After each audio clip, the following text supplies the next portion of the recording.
Okay, we'll call the meeting to order. Read the affidavit of posting. This agenda was posted in the office of the county clerk on the 13th day of January, 2021. Notice was sent to the West Bend Daily News, Express News, WIBD, WMBZ Radio, WTKM Radio, My County Now, Hartford Times Express, or Hartford Times Press, Kewaskum Skatemans, Milwaukee Journal Sentinel. Individuals with disabilities requiring special accommodations for attendance at the meeting should contact the county clerk at least 24 hours prior to the meeting. We do roll call. Everybody's present with the exception of County Supervisor Bossert. And then we'll stand for the Pledge of Allegiance.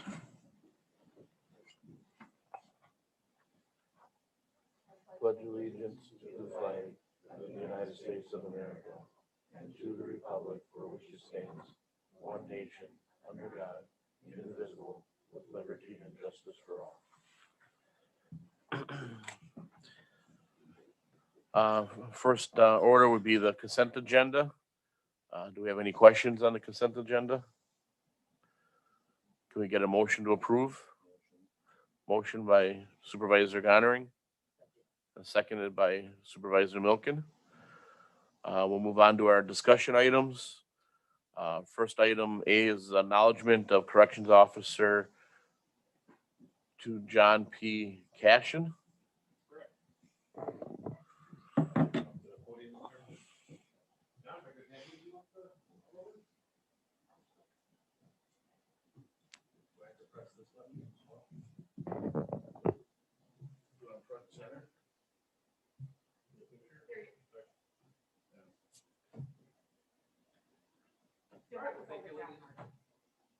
You'll have to hold it down.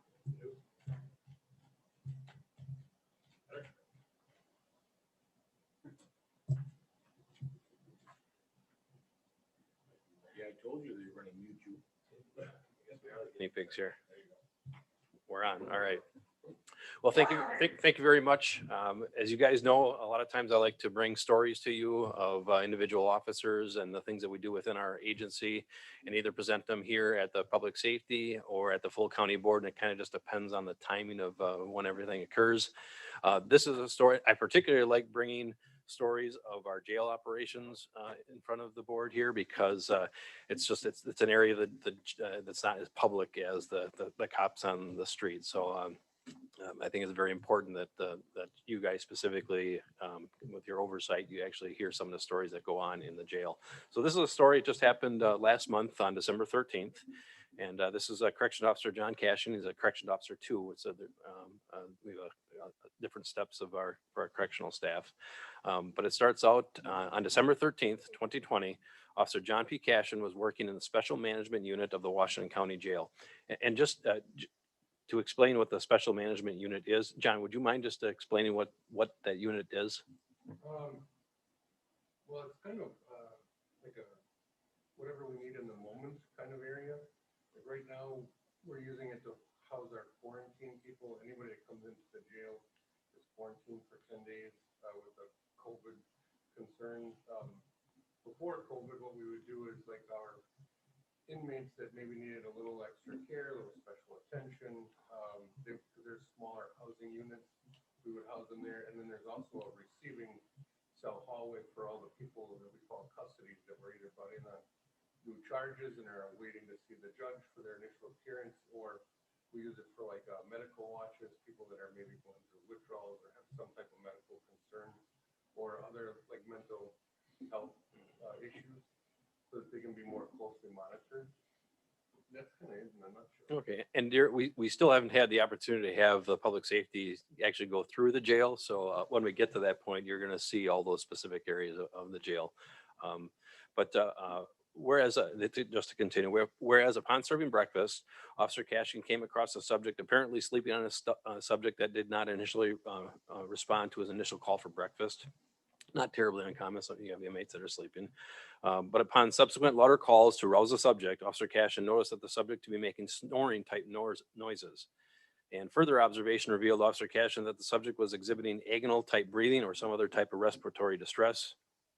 Officer Cashin called for additional assistance to physically check the subject and discovered a small foil wrapper in the subject's hands, typical of some type of drug use. And upon discovery of the subject unresponsive condition and circumstances, Officer Cashin called for a code red to alert other jail personnel and medical staff of the life-threatening situation. Jail medical responded and administered 3 separate doses of Narcan in order to finally get the subject to respond. In doing so, the subject became combative with the jail staff, and they had to restrain the subject until West Bend Rescue arrived. The subject was then sedated, transported to the hospital for further treatment until medically cleared for return to jail. And whereas due to Officer Cashin's alertness, diligence to duty, and timely life-saving efforts of the jail and medical personnel, were able to revive the subject from an overdose condition and possibly prevent an in custody death at the jail. And obviously, we never want that to occur. Now, therefore, be it resolved that Corrections Officer John Cashin is hereby acknowledged for his professionalism, diligence, and dedication to duty. So I thank you, John.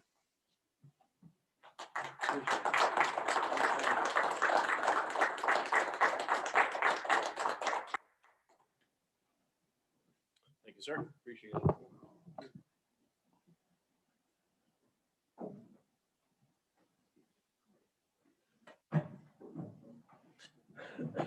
Okay, next we'll have the furniture replacement project update. That I'm going to have Captain Robert Stacer kind of do a little brief to you. So good morning. We came here, I think last time we met, there was a motion made that we kind of look at everything again and kind of assess our needs. Kind of, this board gave us a direction of up to $250,000. Thank you for that. That's a lot of money. The sheriff and I and the small committee kind of went around and reassessed every office within the sheriff's office. And based on that, our last assessment, ultimately we found 21 offices that range anywhere from 1 to 8 workstation desks that needed attention, 2 briefing rooms, 2 interview rooms, a sheriff's lobby that had that furniture from that late 70s, early 80s vintage that needed replacement. So we decided to replace that. That included those 70 casket chairs, which are the main chairs that are seated in front of the desk, and 30 side chairs that be the chairs in front when you're meeting with somebody. So that we worked with facilities, and an order was placed just after Christmas, and that came to $232,000, $232,600. So they gave us a time estimate of 12, 10 weeks at that time, and we're looking at about 9 weeks out right now. So in the meantime, we've been working with facilities, trying to get some painting done in those rooms. Some accent walls have been painted, and we'll continue to do that. We've got downtime, we've got some carpet replacement that needs to get taken care of, some new carpet repair that needs to be taken care of, so that when the furniture comes, all that time story stuff is done. Any questions specific to that?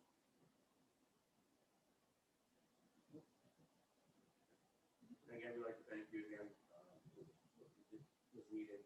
So we really appreciate the huge expenditure. Nice day to get it all done. Thanks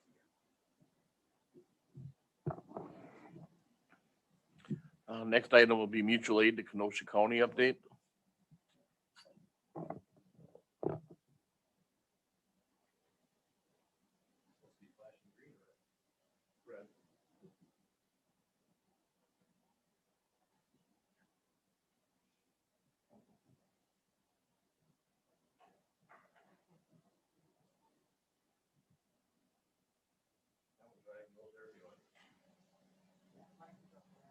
I'm sorry, they just said this up. Sure, that's no problem.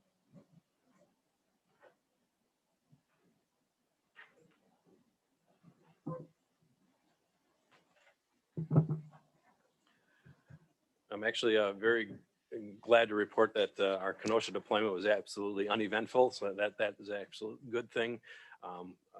we were sent down there under request, and I think I mentioned this at other previous meetings, that Kenosha, although it's pretty far from Washington County, they're part of our EPS district for mutual aid.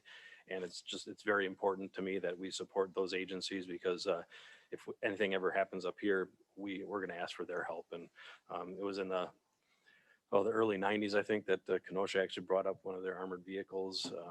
And I remember that, and I want to make sure that we repaid the favor.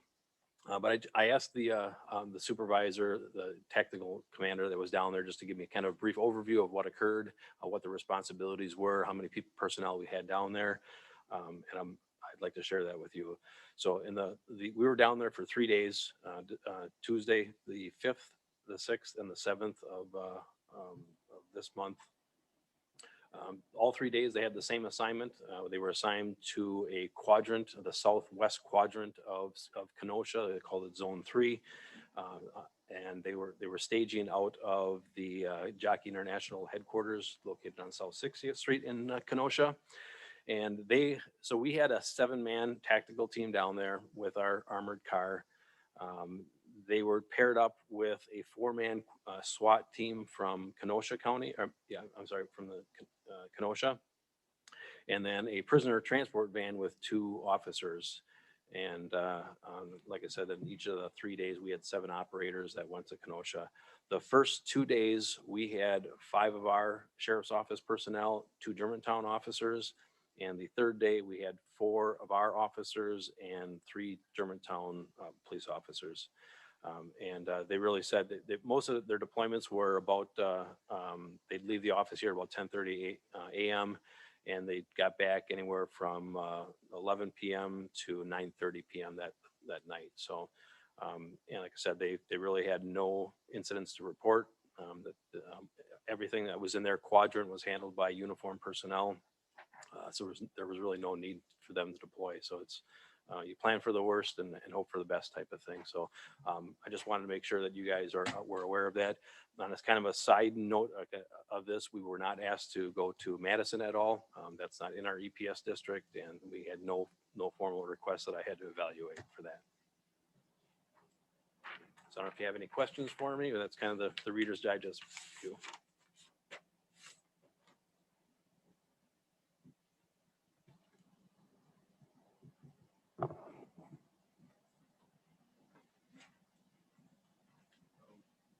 Okay, That's it. all right, we'll move on to action items. Oh,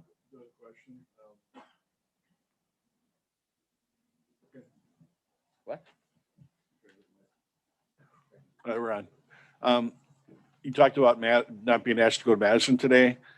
Any information regarding what's going on there? Has there been any buildup of protesters in Madison, or is it? I'm not aware of that. We did receive some intelligence from a neighboring jurisdiction. I think it was Dodge County Sheriff, of a couple of county residents that might be attending and might have some motives. I don't believe if we found that was founded at all. So that's the only connection to Washington County that so far. And I have not heard anything at all this morning. So it seems to be all quiet on the Western Front, huh? Yes, yep, correct. That's good. Glad to hear. So. Okay, any other questions? No? Okay, we'll move on to action items, the use of jail assessment funds for jail briefing room expansion. I should have brought the resolution up with me, so I might wing this a little bit. So this is kind of connected to the furniture replacement proposal, but it's a renovation of the jail briefing room. So it's similar but different. So I thought it was better to keep this separate. And what I'm proposing, I should have brought the pictures along, but if you remember from the furniture slides, we had a jail briefing room that the furniture it was probably the worst area in the department. But what we noticed is that it's a very small area for the amount of officers that are in there for briefings. In fact, we're not even holding briefings right now because it is a little too small. There can be upwards of 14, 15 officers on a second shift day. And literally it's very, very tight quarters. So the command staff over in the jail kind of looked at what were our options, and there's an administrative hallway that is right next to the briefing room that really serves no purpose. It goes out to the main hallway, and it would give it would add probably maybe 4 or 5 feet ish onto the existing briefing room.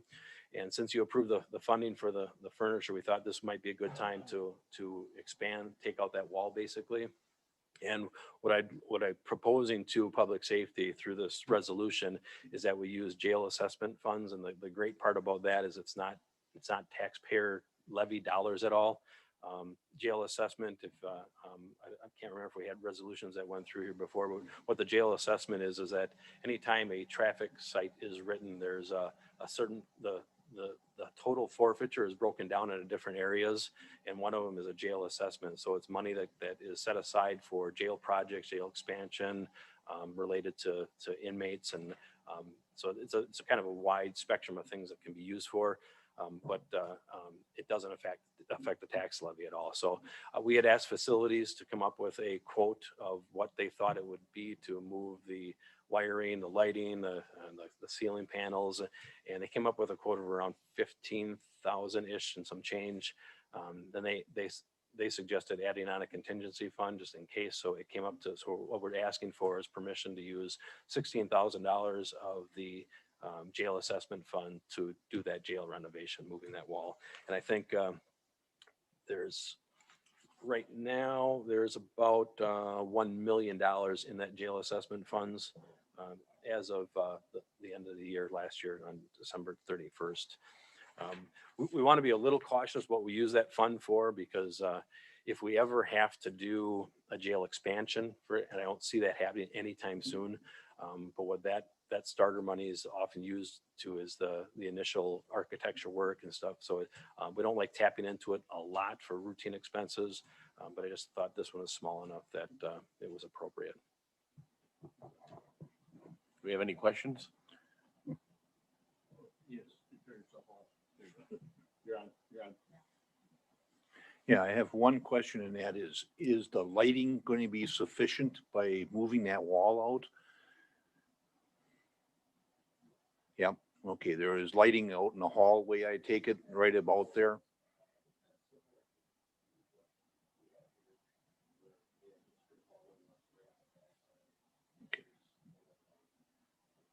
Okay.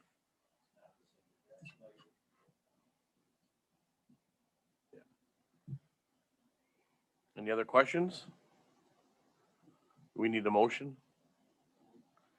Motion by Supervisor Markort and seconded by Supervisor Gondering. All in favor? Aye. Okay, any other business this morning? All right, our next meeting is Wednesday, February 17th at 7:30. Meeting's adjourned. Thank you.